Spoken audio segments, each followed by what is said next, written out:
Hi everyone, Assalamu alaikum and welcome back to our family. It's me Sumaya from Sumi's Home Chef. ஆரம்பிக்கலாமா friends? இன்றைக்கி நீங்கள் vlog பார்க்க போகிறதில்ல, அதுக்கு பதிலாக சூப்பரான 3 விதமான நோம்பு கஞ்சி ரெசிபி தான். மசாலா கஞ்சி, அப்புறமா பள்ளிவாசல் வெஜிடபிள் நோம்பு கஞ்சி அண்ட் ஆல்சோ சுக்கு நோம்பு கஞ்சி. இந்த 3 விதமான கஞ்சி தான் பார்க்க போகிறோம். ஸோ ஃபஸ்ட்டு நம்ம பார்க்க போகிறது மசாலா நோம்பு கஞ்சி. இதுக்கு மீடியம் சைஸ் தேங்காய் ஒரு தேங்காய் எடுத்துக்கோங்க. இங்கே பெரிய தேங்காய் அப்படிங்கிறதுனால நான் 3/4 பங்கு அளவுக்கு எடுத்துக்கிறேன். இப்போ இது மிக்ஸி ஜாரில் சேர்த்துக்கலாம். இது கூடவே நாம் மிளகாத்தூள் 1 டேபிள் ஸ்பூன் சேர்த்துக்கலாம் அண்ட் 2 டேபிள் ஸ்பூன் சோம்புத்தூள் சேர்க்குறோம். அண்ட் இது கூடவே 2 டீஸ்பூன் அளவுக்கு மஞ்சள் தூளும் சேர்த்துட்டு திரும்பவும் 2 டீஸ்பூன் கரம் மசாலா தூளும் சேர்க்குறோம். அப்படியே இதில் 2 ஏலக்காவும் சேர்த்து 5-6 சின்ன வெங்காயமும் தோலை ஒழிச்சிட்டு நம்ம இதில் சேர்த்துக்கலாம். அண்ட் ஃபைனலாக 1/4 டீஸ்பூன் அளவுக்கு மல்லித்தூளும் சேர்த்து நாம் இதை ஃபைன் பேஸ்ட்டாக அரைச்சி எடுத்துக்கலாம் தண்ணி சேர்த்து. ஸோ இப்போ நம்ம முதல்ல அரைச்சிட்டு திரும்ப நம்ம தண்ணி சேர்த்து ரொம்ப ஃபைனாக அரைச்சி எடுக்கிறோம். கஞ்சிக்கு தேவையான ரைஸையும் நாங்கள் வேக வச்சு எடுத்து வச்சாச்சு.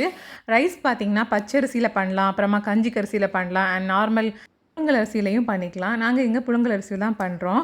ஸோ அதுக்கு 2 கப்பு புழுங்கல் அரிசி நம்ம மெஷர் பண்ணிவிட்டு அப்புறமா குக் பண்ணி எடுத்து வச்சுருக்கோம். இது பார்த்திங்கன்னா 30 வரைக்கு சரியாக இருக்கும் நாங்கள் இங்கே பண்ணுற அளவு.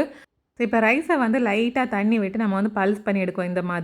இந்த மாதிரி எடுக்கிறதுனால மசிக்கிற டைம் மிச்சமாகும். டக்குன்னு மசிஞ்சது மாதிரி நமக்கு கிரைண்ட் பண்ணி எடுத்துடலாம். இப்போ தேங்காய் அரைச்சி வச்ச பேஸ்ட்லேயே நான் இதையும் சேர்க்குறோம். இப்போ மொத்தமாக சேர்த்து தேவையான அளவுக்கு உப்பும் சேர்த்து நம்ம இதை கொதிக்க விடணும். கொதிக்க விடும்போது நம்ம கிளறிட்டே இருக்கணும், அடி பிடிக்காமல் இருக்கிறதுக்காக அப்பப்போ. இல்லை நான் கஞ்சி டக்குன்னு அடி பிடிச்சிடும். ஸோ அது எல்லா நோம்பு கஞ்சிக்குமே அந்த மாதிரி தான். இப்போ நம்ம ஃப்ளேமை ஆன் பண்ணி கொதிக்க விட்டுக்கலாம். அண்ட் கஞ்சி பார்த்திங்கன்னா முதல்ல இந்த மாதிரி கொஞ்சம் தண்ணியாக தான் இருக்கும். அண்ட் ரைஸ் எல்லாம் பார்த்திங்கன்னா தெரியும், ரொம்ப அரைக்காமல் லைட்டாக பல்ஸ் பண்ணி எடுத்திருக்கேன்.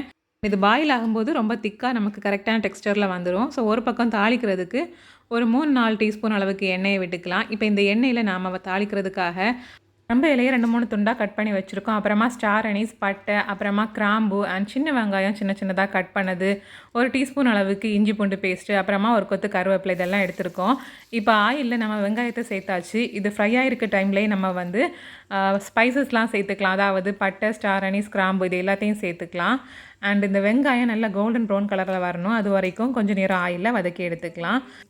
அண்ட் லைட்டாக கலர் சேஞ்ச் ஆக ஸ்டார்ட் ஆனதும் நாம் இதில் இஞ்சி பூண்டு பேஸ்ட்டு, கருவேப்பிலை, அப்புறமா ரொம்ப இலை எல்லாத்தையும் சேர்த்துக்க வேண்டியதுதான். ஸோ முதல்ல இஞ்சி பூண்டு பேஸ்ட்டு சேர்த்து அதோட ராஸ்மெல் போகிறது வரைக்கும் ஆயிலில் கொஞ்சம் வதங்கினதும் ரொம்ப இலையை சேர்த்து கருவேப்பிலையை சேர்த்து இதையும் நம்ம கொஞ்சம் நேரம் ஆயிலில் வதக்கிக்கணும். இதெல்லாம் ஆயிலில் ஃப்ரை ஆகி வந்ததும் நம்ம ஃபைனலாக கொஞ்சமாக மல்லி இலை போட்டுட்டு லைட்டாக ஒரு கிளறினதுக்கு அப்புறமா இதை அப்படியே நம்ம அடுப்பில் இருக்க கஞ்சியில் சேர்த்துக்க வேண்டியதான். சேர்த்து நல்லா மிக்ஸ் பண்ணி விட்டுக்கோங்க. இது இப்படியே சேர்ந்து பாயில் ஆகட்டும். இந்த மாதிரி பாயில் ஆகும்போது இதோட ஃப்ளேவர்லாம் கஞ்சியில் அப்சர்வ் பண்ணி ரொம்பவே ஃப்ளேவர்ஃபுல்லாக இருக்கும் கஞ்சி குடிக்கிறதுக்கு. லைக் மசாலா ரைஸ்லாம் சாப்பிடுவோம்ல, ஸோ அந்த டேஸ்ட் வரும். தேங்காய் பால் வச்சு மசாலா ரைஸ் பண்ணுற டேஸ்ட் வரும், சூப்பராக இருக்கும். இது லைட்டாக காரமாக இருக்கிறதுனால இதுக்கு நம்ம காரமாட்டு சைடிஷ்லாம் வேணும்னு அவசியம் இல்லை. இதை அப்படியே குடிக்கலாம், சைடிஷ் இல்லாமலே சூப்பராக இருக்கும். அண்ட் இது ஸ்டவ்லேருந்து இறக்கி வச்சதும் கம்ப்ளீட்டாக மூடி விடக்கூடாது. அந்த மாதிரி மூடி வச்சுனா அதில் இருக்க அந்த தண்ணி ஆவி தண்ணி உள்ளாடியே வடிஞ்சு கஞ்சி தண்ணி விட்டு போயிடும். ஸோ இந்த மாதிரி லைட்டாக இட விட்டு கொஞ்சம் சூடாகிறது வரைக்கும் மூடி வச்சுக்கோங்க. இன்றைக்கான இந்த மசாலா நோம்பு கஞ்சி பார்த்திங்கன்னா ஒரு சிலருக்கு நாங்கள் கொடுக்க போகிறோம். ஸோ அதுக்காக தான் கொஞ்சம் கூடுதலாக செஞ்சுருந்தோம். இப்போ அவங்களுக்கும் எடுத்து வச்சாச்சு. ரொம்பவே டேஸ்டியான கஞ்சியை நீங்களும் மறக்காமல் ட்ரை பண்ணி பாருங்கள். இப்போ அடுத்ததாக நாம் பார்க்க போகிறது பள்ளிவாசல் நோம்பு கஞ்சி. இதுக்கு 1 கப்பு புழுங்கல் அரிசி எடுத்திருக்கேன், 1/4 கப் அளவுக்கு பயத்தம்பருப்பு எடுத்திருக்கேன், பாசிப்பருப்பு. இப்போ இதில் 1 டீஸ்பூன் அளவுக்கு வெந்தயம் சேர்த்து நல்லா அலசிட்டு நம்ம இதை ஒரு 1/2 மணி நேரம் ஊற வச்சுக்கலாம். இந்த கஞ்சியை நம்ம பச்சை அரிசியிலையோ இல்லைனா கஞ்சிக்கு அரிசியிலையோ செஞ்சுக்கலாம். இப்போ இதை நல்லா அலசி எடுத்துகிட்டு நான் இதை கொஞ்சம் நேரம் ஊற வைக்க போகிறேன். இது ஊற டைமில் நாம் இதுக்கான மசாலாவை ரெடி பண்ணிடலாம். ஸோ அதுக்கு நான் இங்கே ஒரு மீடியம் சைஸ் வெங்காயம் சின்னதாக கட் பண்ணி வச்சுருக்கேன். இப்போ ப்ரெஷர் குக்கரில் கொஞ்சம் ஆயில் விட்டு சூடானதும் அதில் சம் ஹோல் ஸ்பைசஸ், பட்டை, கிராம்பு, ஏலக்காய் அதெல்லாம் சேர்த்துக்கலாம். அது கூடவே 2 ரெம்பை இலையும் நான் அதில் சேர்த்துக்கிறேன். அப்புறமா இதில் ஒரு 5-6 பூண்டு லைட்டாக க்ரஷ் பண்ணி சேர்க்குறேன். இது நல்லாயிருக்கும் கஞ்சியோடு சேர்த்து சாப்பிட்றதுக்கு. இதை லைட்டாக ஆயிலில் வதக்குனதும் நாம் இதில் கட் பண்ணி வச்சுருக்க ஒரு வெங்காயம் இருக்குல்ல, அதை சேர்த்துக்கலாம். சேர்த்து அது கொஞ்சம் டிரான்ஸ்பரண்ட் ஆகிறது வரைக்கும் வதக்கிக்கலாம். கொஞ்சம் வதங்கினதும் நான் இதில் கொஞ்சமாக புதினா இலை எடுத்து வச்சுருக்கேன், அதையும் இதில் சேர்த்துக்கிறேன். அதே மாதிரி கொஞ்சம் மல்லி இலையும் கட் பண்ணி இதில் சேர்க்குறேன். சேர்த்து இதை நல்லா வதக்கி எடுத்துக்கலாம்.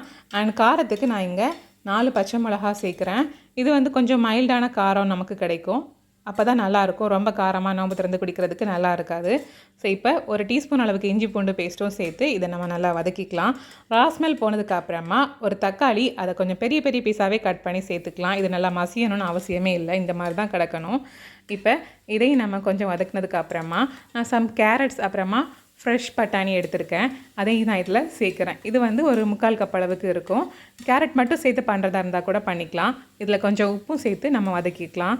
அண்டு இதில் வந்து பீன்ஸ் கூட சேர்ப்பாங்க, ஆர் மட்டன் கீமா சேர்ப்பாங்க. அந்த மாதிரி உங்களுக்கு விருப்பத்துக்கு ஏற்ற மாதிரி சேர்த்துக்கலாம். 1 கப்பு அரிசிக்கு 5 கப்பு தண்ணி வச்சு நான் இங்கே அளந்து விட்டுருக்கேன். இப்போ இந்த தண்ணி கொஞ்சம் சூடாக ஆரம்பித்ததும் நாம் இதில் ரைஸை போட்டு கொதிக்க விட வேண்டியதுதான். ஸோ தண்ணிக்கு தேவையான அளவுக்கு உப்பை நான் இதில் சேர்த்தாச்சு. இப்போ தண்ணி நல்லா சூடாகிட்டு வரும்போது நான் ஊற வச்சுருந்த அரிசியை வடிகட்டி எடுத்து வச்சுருக்கேன், அதை இதில் சேர்த்து நம்ம ஒரு 5-6 விசிலை வந்து போட்டு எடுத்துக்க வேண்டியதான். வேகலைன்னா திரும்பவும் 2 விசில் போட்டு எடுத்துக்கோங்க. பச்சரிசியாக இருந்தால் ஒரு 5 விசிலே வெந்துடும். புழுங்கல் அரிசினா ஒரு 7 விசில் ஆகும்னு நினைக்கிறேன். ஸோ அது வந்து நம்ம பார்த்து அதுக்கேற்ற மாதிரி வேக வச்சு எடுத்துக்க வேண்டியதான்.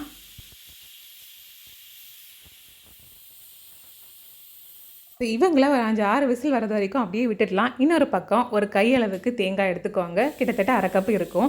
இப்போ இதில் ஒரு டீஸ்பூன் அளவுக்கு முழு சோம்பு சேர்த்து ஃபைன் பேஸ்ட்டாக தண்ணி சேர்த்து இந்த மாதிரி அரைச்சி எடுத்துகிட்டு வாங்க.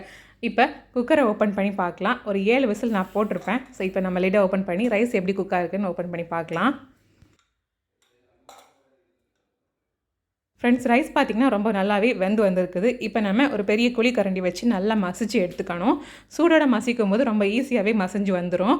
ஸோ இப்போ நம்ம இந்த மாதிரி நல்லா மசிச்சு எடுத்ததுக்கு அப்புறமா நம்ம அரைச்சி வச்சுருக்க தேங்காய் பேஸ்ட்டையும் இதில் சேர்த்து அண்ட் இந்த கஞ்சிக்கு தேவையான தண்ணியும் நம்ம இதில் சேர்த்து நம்ம இதை நல்லா கொதிக்க வச்சு ஸ்டவ்வை ஆஃப் பண்ணிக்க வேண்டியதுதான். ஸோ இப்போ வந்து நாம் தேங்காய் அரைச்சி பேஸ்ட்டை சேர்த்தாச்சு. அண்ட் நான் இதில் 2 பெரிய கப் அளவுக்கு தண்ணியும் சேர்க்குறேன். நமக்கு டெக்ஸ்டர் தெரியும், ஸோ ரொம்ப திக்காக இருந்தால் குடிக்கிறதுக்கு நல்லா இருக்காது. ஸோ அதுக்கேற்றது மாதிரி தண்ணியை நம்ம ஆட் பண்ணிக்கலாம். நான் இங்கே 2 பெரிய கப் அளவு சேர்த்த போது எனக்கு சரியாக இருந்தது. இப்போ சேர்த்துருந்த தண்ணியோட கஞ்சி பாயில் ஆகணும். அண்ட் ஃபைனலாக சம் கருவேப்பிலை நம்ம இதில் சேர்த்து இது கொதி வந்ததும் ஸ்டவ் ஆஃப் பண்ணிக்க வேண்டியதுதான். ஸோ அவ்வளோதான். எங்கள் ஊர் ஸ்டைலில், எங்கள் ஊர் பள்ளிவாசலில் செய்கிற மெத்தடில் நான் வந்து இன்றைக்கி நோம்பு கஞ்சி செஞ்சு காமிச்சிருக்கேன். கண்டிப்பாக உங்களுக்கும் பிடிக்கும், மறக்காமல் ட்ரை பண்ணி பாருங்கள்.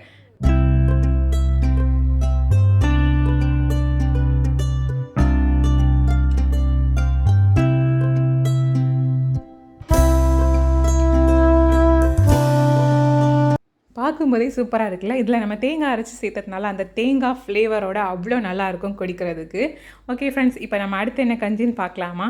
அடுத்து நம்ம பார்க்க போகிற கஞ்சி சுக்கு கஞ்சி. இதுக்கு வந்து 15-16 பல்லு பூண்டு சேர்த்துக்கணும் மிக்சர் ஜாரில். அது கூடவே 1 கப்பு தேங்காய் துருவுனது அண்ட் 1 டீஸ்பூன் அளவுக்கு ஜீரகம், அப்புறமா 1 டீஸ்பூன் அளவுக்கு சுக்கு வந்து பொடிச்சது. உங்ககிட்ட சுக்கு பவுடர் இல்லைனா லைட்டாக க்ரஷ் பண்ணி நம்ம கிரைண்ட் பண்ணிக்கலாம்.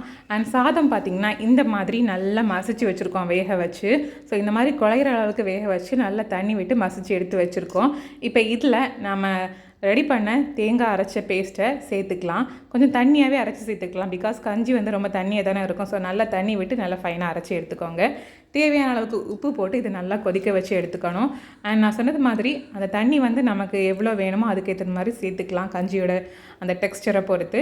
ஸோ இப்போ இதை நல்லா பாயில் பண்ண விடணும். நல்லா பொங்கி கொதிச்சு இந்த மாதிரி நுரைச்சி வரும்போது இதில் ஒரு கொத்து கருவேப்பிலையை போட்டு நம்ம ஸ்டவ்வை ஆஃப் பண்ணிக்க வேண்டியதுதான்.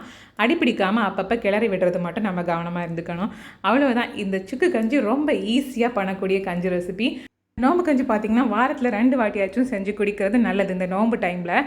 இதில் நம்ம சுக்கெல்லாம் சேர்த்து பண்ணுறதுனால நமக்கு நோம்பு டைமில் வரக்கூடிய வாயு கோளாறு, அப்புறமா நெஞ்செரிச்சல், இந்த மாதிரி பல ப்ராப்ளம்ஸை வந்து இந்த கஞ்சி சால்வ் பண்ணும். ரொம்ப ஹெல்த்தியான நோம்பு கஞ்சி, மைல்டாக இருக்கும் குடிக்கிறதுக்கு.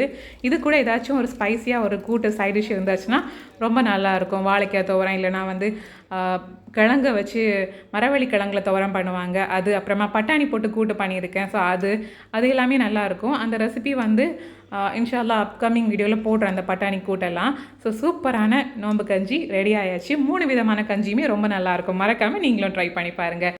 பிடிச்சிருந்தா லைக், கமெண்ட், ஷேர் பண்ணுங்கள். தேங்க்யூ ஸோ மச் ஃபார் வாட்சிங். இந்த நாள் இனிய நாளாக அமையட்டும். அஸ்ஸலாமு அலைக்கும்.